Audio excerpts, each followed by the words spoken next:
introduce you to a concept called the power of engagement. And this is based on this book. Can you see this book? Or not? Yeah. Yes, we can see. What's the name of the author, Vinod? We can't see the author's name in the power of engagement. And Tony Schwartz. And they have an institute running in US in Florida called Human Performance Institute. And they offer this program. Rubicon Learning System is a certified facilitator for these programs in India. I did this program in 2006, and for me it was a life changer. So I'd like to share my personal experiences based on this book, The Power of Full Engagement. And in this 30 minutes, I'd like to give you some tips on how to build skills and capacity to remain fully engaged and perform to your best, regardless of conditions in personal and professional life. The word is regardless. A lot of storms will come, a lot of stresses will come. How do you remain fully engaged? So in this, you need to understand one word very clearly that these authors have tried to define is full engagement. Full engagement means giving your 100% energy to whatever you do, both in professional and personal life. It's 100%.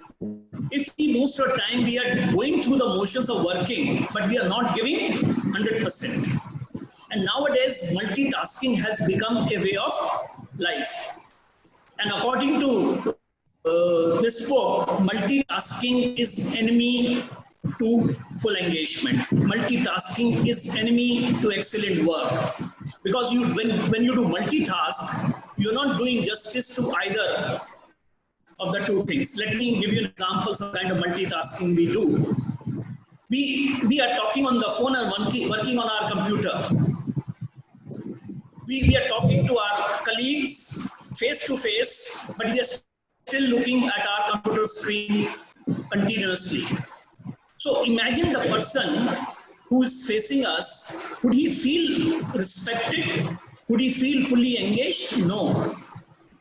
So they say that you don't have to multitask. They have given another word, it's called chunking. Chunking means do one thing at a time, but then you should be able to switch over to next task without any issue. Because most of us have some kind of a setup time. If you're working on one particular task, when we shift to another task, we need certain setup time. So if we can work on reducing that setup time, then we can seamlessly move from one task to another. So if we are talking to a person, we are 100% with that person. Similarly, in our personal life also, when we reach home after work, I'm talking about pre-COVID days, COVID, of course, you are at home. How much we give time to our family, but is that 100%? Do we give 100% time to our spouses or to our children? No. We think we are giving time, but time is not the same thing as giving energy. We are not giving our 100% energy. So let's try to understand that if you want to achieve excellence in life, you have to give 100% energy. And this book draws heavily from analogy from sports person. Sports people deliver performance after performance, peak performance after peak performance for 20 years, 25 years. How do they do that? How do they keep that kind of a focus? So if we want to achieve that kind of excellence in life, we must understand this power of full engagement. Now, if you look at some of the paradigm shift which we have to make, we don't have to manage our time, we have to manage our energy. Means that whatever we are doing, are we managing our energy? Rather than avoiding stress, we have to seek stress. I'll clarify on that when I say seek stress. Life is a marathon versus life is a series of sprints. Series of sprints means that you run a 100-meter race and then you rest. Then go for a 100-meter race and then you rest. Similarly, you take a task, do it 100% energy, then you switch off. Then take up another task and give it 100%. But most of us, what we do many tasks simultaneously, and we are running like a marathon. Our life is like a marathon, but life has to be treated like a series of sprints. Downtime is a wasted time. No, downtime is a productive time. I'll explain further. It needs you full engagement and then you go into recovery mode. So downtime is a recovery mode. How do you recover? Because if you're running a 100-meter race, you expended all your energy in doing it. But after that 100-meter race, you need to recover. You need to renew your energy so that you are ready for another 100-meter race. If you look at sports person, they perform for 5% of time, but train for 95% of the time, if you look at it. But in our business life, we don't even train for 2% of our time. We are constantly performing. 100% of time we are performing. We don't give ourselves recovery time, training time. I'm not saying that we should become like athletes and sports person and train for 95 and work only that. But we can make it 95% performance time and 5% recovery time. So that's the kind of concept we need to understand. Rewards don't fuel performance. Purpose fuels the performance. Purpose, that if people are understand the purpose, why, our purpose, our values, what I'm living for, what I'm looking for, if that purpose is clear, that will fuel my performance. Rewards can do it very, very short time. Another which is there is self-discipline rules. Self-discipline rules are required, and new paradigm is rituals. Self-discipline is when we have to force ourselves to do something. But rituals are habits. So we need to develop certain good rituals in our life. Like we don't think brushing every day. We don't think taking a bath every day because it's become a ritual. So we can develop some good rituals in our life, which we do it automatically. We don't have to think about it. So that's the whole training which needs to be required. And then of course the power of positive thinking versus power of engagement. We need to move towards engagement. Just 1 minute.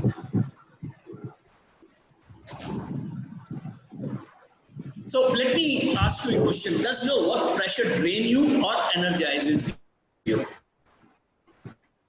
First, feel drained. So what do we do when the work pressure comes in? Anybody like to comment? What one does when you feel work pressure?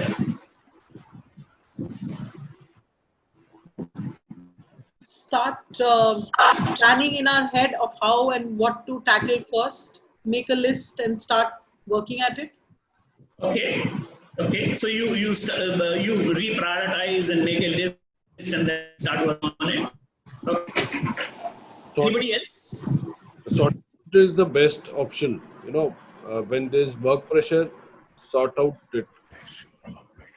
What did you say? Sort it out. Okay. Okay. Quite a few of us, what we do, we continue working, but our energy levels come down.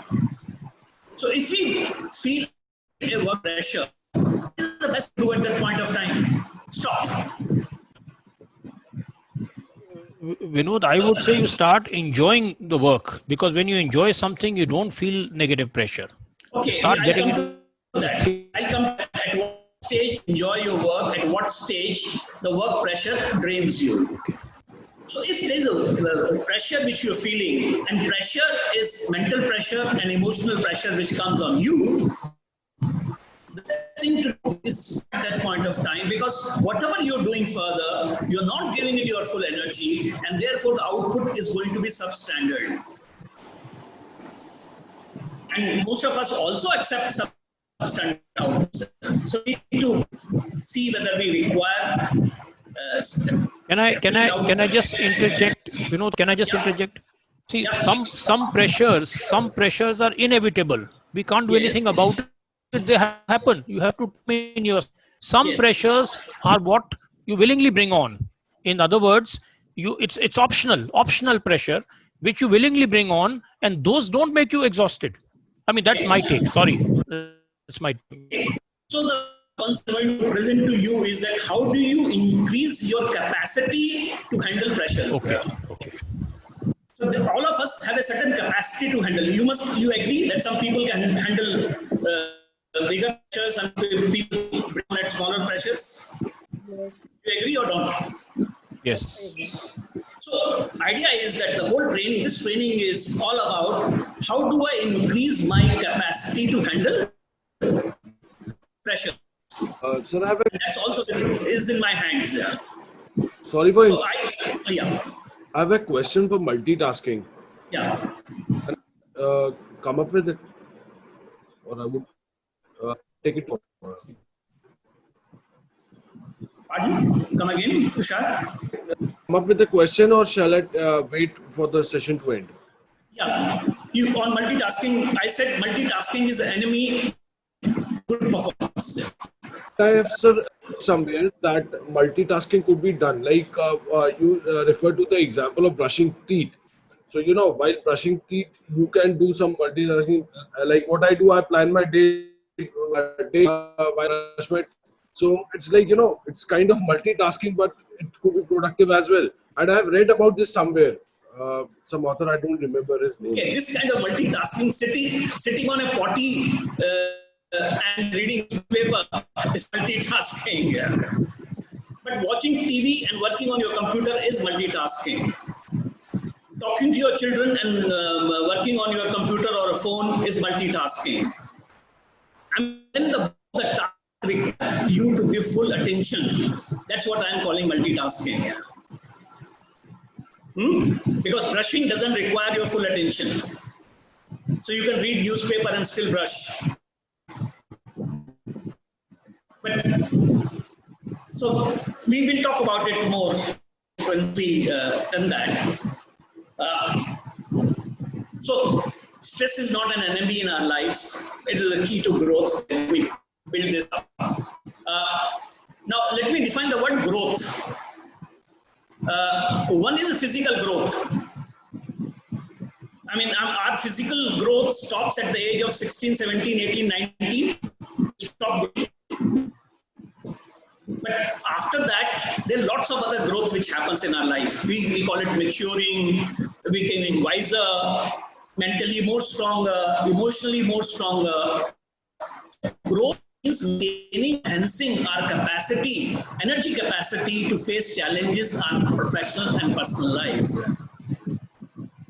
And the research which shows, let me take this. Research shows that as we age, our energy drops.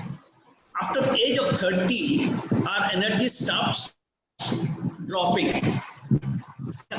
Energy capacity starts dropping. But the demands on us go on increasing.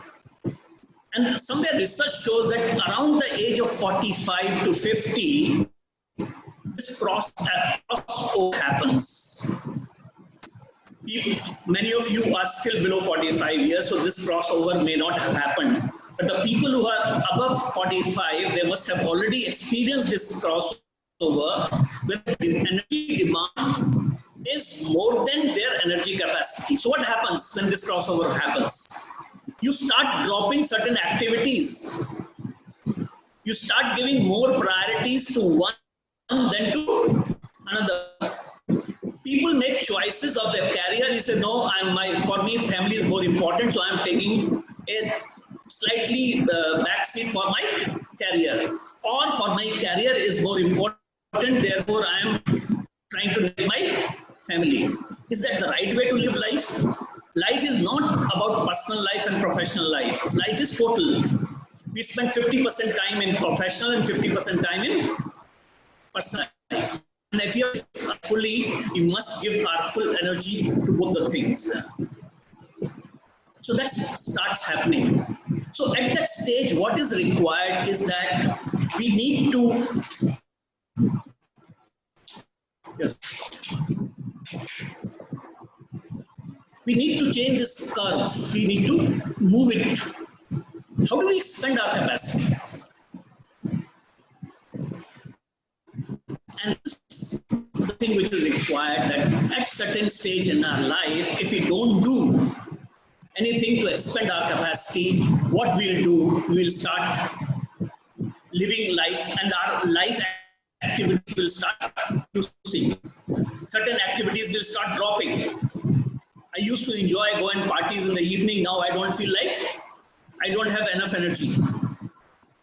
Would you like to do that? No, I would like to continue enjoying my life. Even if I am 50 years, 60 years old, I would like to enjoy. But so whenever feeling comes that I don't have enough energy and therefore you are dropping something, this is time to think about it. Time to think that can you do something about it? So if any one of you has felt at any point of time that I don't have energy and therefore I would not like to do this particular thing, you are missing out something in life. That is the whole concept which is there. So this talks about living in a oscillating manner. So you give your full engagement and then you go strategically disengage. Your 100% and then recover. So you need to make your own cycle. How much time you are able to work with full engagement and how much time do you recover to renew your energy. This will depend upon person to person. So stress is energy expenditure, recovery is energy renewal. Recovery in sport is an essential part of training. Recovery in business is viewed as a time wasted. If we see some of our workers, and once I've just watched this presentation by Sanjeev Jawaha. Sanjeev, do you give some breaks to your workers? Yes. And how long after those breaks happen? Those breaks are 3 in the day. From the start at 9:30, they take a break at 1. Then they take another break at 4:30. And they take another break at 7 if they have to do overtime. So three breaks. Okay, so at a time they work for 2.5 hours? Yeah, maximum non-stop? 3. So maybe you need to examine that. Will it increase their productivity if you give them a 5-7 minutes break after every hour? I'm just proposing. I'm just throwing an idea. Yeah, good point. Good point. Worth deliberating upon immediately. So look at it. Talk to them, because nobody can concentrate with the same intensity for 2.5 to 3 hours. So if you experiment and say, I will give you breaks every, that's not a waste of time. It's not a wasted time. In management we say it's a wasted time. But the recovery time will help them bring their energy back and maybe make them work with the full energy. Similarly, for other businesses, it could be there. Actually, now we give them a daily quota. We tell them you make, say, 15 pieces or 20 pieces in the day. They automatically get charged up and make those pieces. They create their own time then. That's one option. Okay. If you see anyone sitting idle and thinking, glaring into the future, somebody must be pointing out why time you waste your real. Yes. Yes, it happens. So on the one hand, you're saying we give them freedom to make 50 pieces and then they can do what they like. Yeah. But if somebody, even for a few minutes, gets up or wants to shut down his machine for a few minutes and restart, what is the comment he gets? Time waster. Yeah. So, and in our own personal lives also, we sit in front of our laptop or work. Never ever go beyond 1 hour. Give yourself a few minutes break after 1 hour. Get up from your workplace, move around, come back. So this is one concept which I'm talking about. So, so extraordinary capacity follows extraordinary energy in order to build strength in a muscle. And now let me move slightly faster. Let me talk about 4 kinds of muscle. Energy capacity is 4-dimensional. So let me start from the bottom. One is the physical capacity. Physical capacity is our physical endurance, how much our body can take. Then is the emotional capacity. Emotional capacity is our internal climate that drives the ideal performance, our emotional state. So everything is driven by emotions. If we feel highly emotional about it, we tend to perform much better. So for better performance, emotional energy is required. Then is the third thing is mental capacity, which focus on both physical and emotional energy and on task at hand. This makes us think about it. And the final one is spiritual capacity. Spiritual has got nothing to do with religion, but providing a purposeful, meaningful life motivation. That what are my values, what I'm trying to achieve, what I'm looking forward to in my life, what I want to achieve, what I have achieved, what I'm trying to achieve. Those kind of questions will provide you a spiritual capacity. Now, if you see, when we are mentally tired or emotionally drained out, where does it impact? It impacts on our physical capacity. Where does the pain starts? Emotionally, our neck starts paining, our back starts paining, our legs start paining. So, we have seen, research has shown that we try to overuse our mental and emotional capacity and not enough of our physical capacity. So, can we work on our physical capacity so that our mental and emotional capacity goes up? We don't feel tired very easily. We can put long hours of sustained work at higher energy. So, some of the biggest breakthrough is to manage your energy, not time. It does not matter how much time you give to a work. It depends how much energy are you giving to that work. So many times you say, I worked for 1 hour, but is that 1 hour working? Can you finish that in 30 seconds, 35 minutes, 40 minutes? If you had concentrated on it, if you had given your energy, what matters most is not the time you spend, but the energy you bring to the time you have. So growth follows energy investment. So when you invest your energy, your growth happens. Now, I'd like to show you a 6-minute video which will summarize, and then we can go for question answer. Is that okay? While stop share.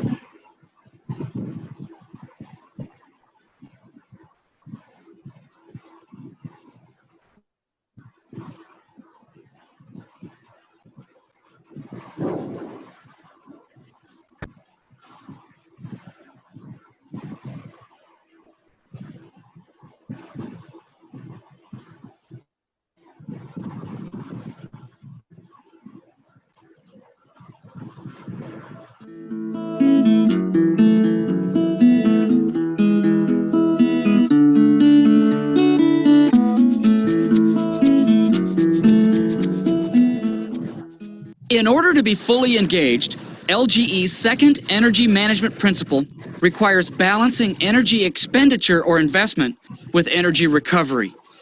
Human energy must be constantly renewed. We cannot be fully engaged all the time. Since energy is not infinite, we have to shut down the energy systems periodically to renew and restore our energy reserves. That shutdown is called strategic disengagement. We should disengage, however, when it's not important. Stress actually is anything that causes energy to be expended, and recovery is anything that causes energy to be renewed. We are oscillatory creatures in an oscillatory universe. This becomes very clear in sport. The between-point time in tennis is an opportunity for strategic recovery when it doesn't matter. According to LGE's research, the more linear players' heart rates are between points, the poorer they play. Tennis is not full engagement for 2.5 hours. The same applies in golf. Just like the between point time in tennis, the between shot time in golf is an opportunity for strategic disengagement. Golf is not 4 hours of intense full engagement.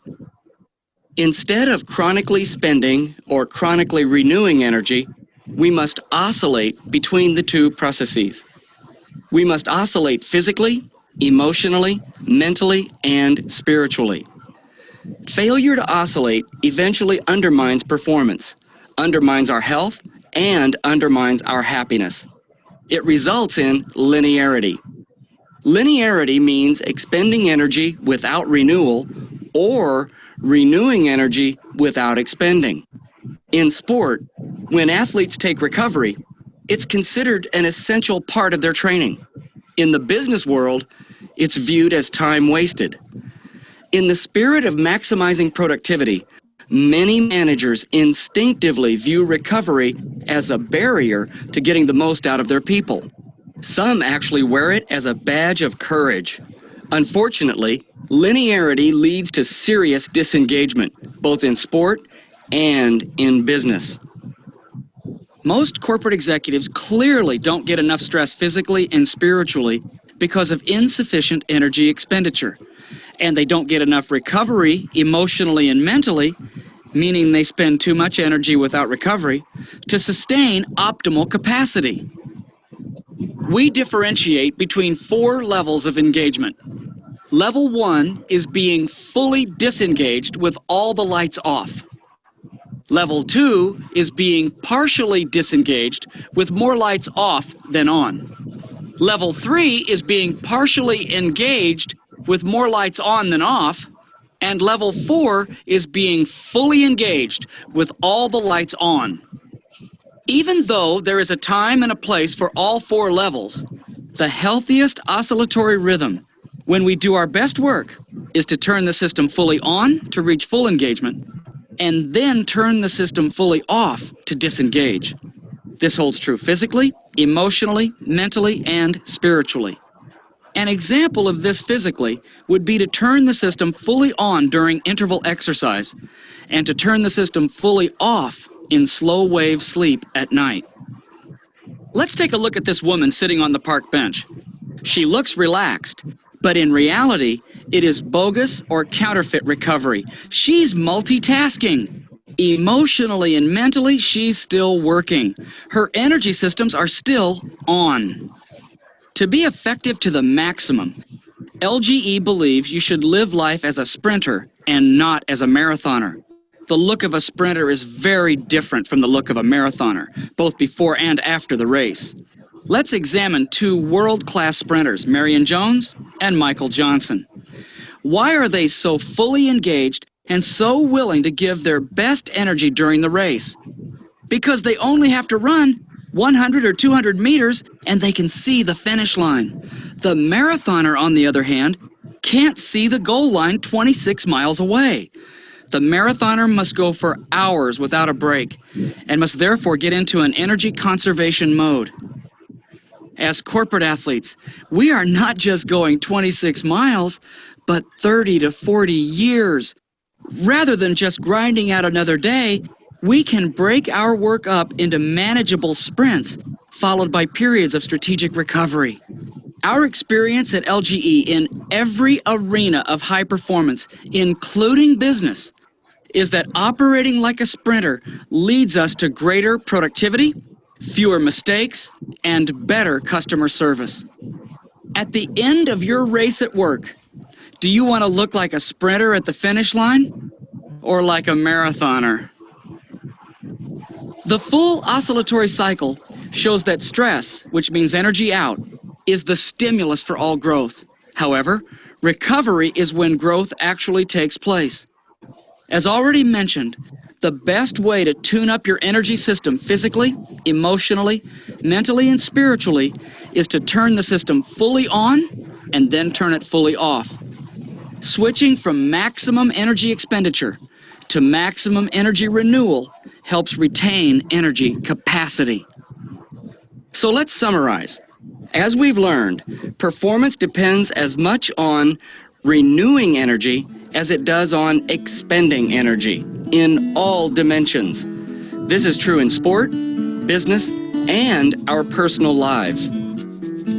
To be fully engaged, we must find ways to strategically disengage. So we can have some question answer.